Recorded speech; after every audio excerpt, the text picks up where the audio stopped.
Hello guys, this is Alin once again, and now I'm giving you tips on using nodal analysis. Now what should we know, or what points that should we know on how to use a nodal analysis? This is for the students or the professional who have want to use nodal analysis and they having difficulty on using it. So I'll give you some tips so that it will be easy for you. So my tip number one is the total equation and a node is equal to the number of nodes minus 1. As I've always emphasized on my previous video on nodal analysis, I always put this number of nodes, the number of nodes, the number of equations. So you will know the number of equations based on the number of nodes. And number of nodes minus 1 is the total equation you will get, and it is also the number of unknowns that you will get in a certain circuit. That is why using nodal analysis you must know how to identify the nodes so that you will know how many equations and unknowns can be found on that certain circuit, such as on this example I have already shown you this circuit on my previous video, and this circuit has 3 nodes, which means it has 3 nodes, and so the total equation you will found on this circuit, or you will get on this circuit, is 2, and the total number of unknowns also 2. Now my next tip is all about the location of the reference node. So the best location of the reference node is to put it at the negative side of the voltage source. So if you have a certain circuit, then you're going to look for the reference node and you're having difficulty in where to put the reference node so that you will get an easier equation, or you can analyze it easily. So my tip is always put it at the negative side of the voltage source.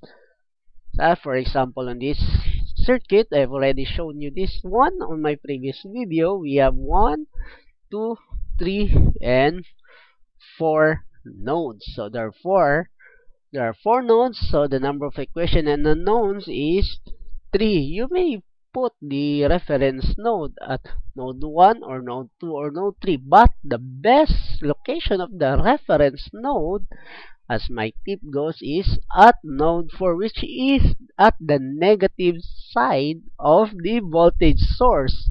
So automatically the positive side of the voltage source will become the node at the positive side of the voltage source will automatically become the value of the voltage source itself. So instead you will have 3 equations, 3 unknown. You will lessen your unknowns because automatically one of the node will have a value of the voltage source itself. So there is another circuit, and you will have 3 unknowns in, and has 2 equations in 2 unknowns. But if you will put your reference node at node 3, therefore automatically node 1 will have the value of the voltage source, which is 5. So your equation will be lesser. So another tip, my tip number 3 in using nodal analysis, when you use nodal analysis when there is at most. So use nodal analysis when there is at most 1 voltage source, or all the voltage sources has 1 common node. Certainly there are a lot of method or analysis you can use in solving electrical circuit problems.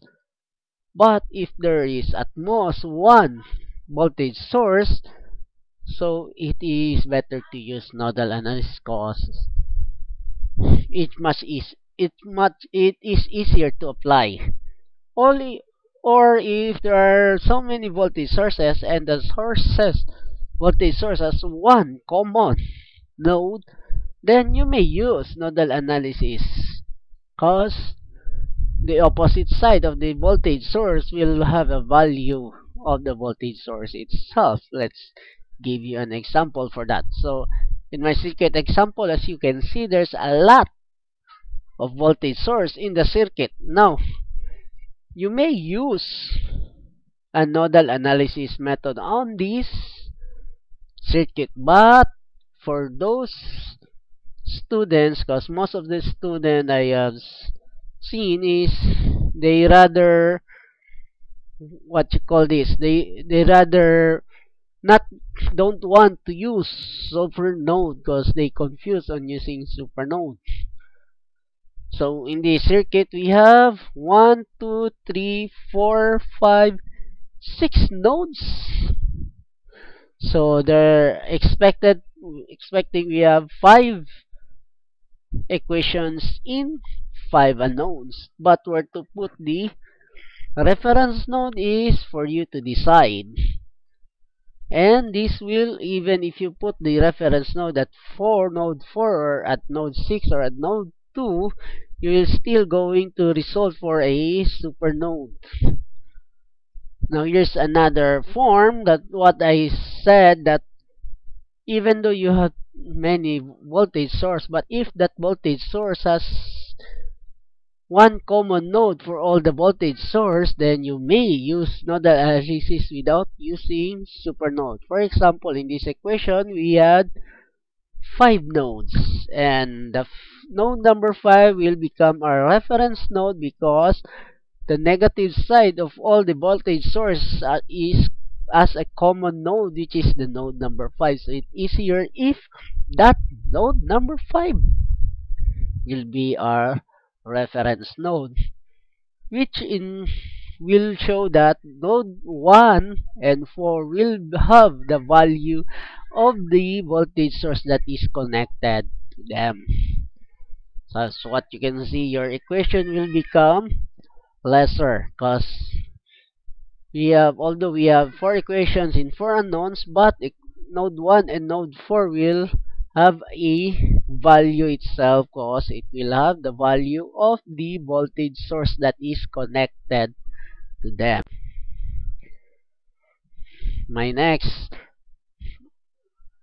tip is that in supernode, you must redraw the circuit and emphasize the supernode by broken lines and short connection. What does I mean? For example, in this connection or in this circuit, we will have a super node. Since we have 6 nodes, so 6 minus 1, we can create 5 equations in 5 unknowns. And if we're going to put our reference node at node 4, therefore the 2 voltage source, the 3 volt and the 5 volt independent voltage source will become a super node. So that for you not to confuse on the equation or the circuit, it is better to put a broken line on a supernode, just like a supernode that will be made in between node 2 and 3, a broken line which is indicating that this is a supernode, and we'll replace, or we're going to make the source in the shorted one and replace it as in a shorted line, so that it will be emphasized that at supernode the voltage source has been cut off, same as for the 5 volt voltage source. So my last tip, my tip number 5, I'm sorry I did, the last tip is a constant practice. If you're going to practice it every day or going to have more circuits to solve, it will be, you will have a, that's what I always do to myself, my hand can solve anything if I have already practiced it. So if you can solve about 1, 2, or 10 times, 10 circuits per day, then you continue to solve it. When it comes to your exam, quizzes, or on board exams for here in the Philippines, you can solve any circuit easily using nodal analysis. So thank you for watching and hope you like my video and share it with your friends, and don't forget to subscribe and give me a comment so that I will know what you want. And for my next video, I'm going to go back on the circuit electrical basic, on a basic electricity. This is for those who are having or will going to take the board exam. I recommend you to watch my next video so that I'll introduce you to some common formulas in electrical engineering and how to use them, and give you a lot more example about electrical engineering problems. Hope you like my video and see you next time. Thank you and goodbye.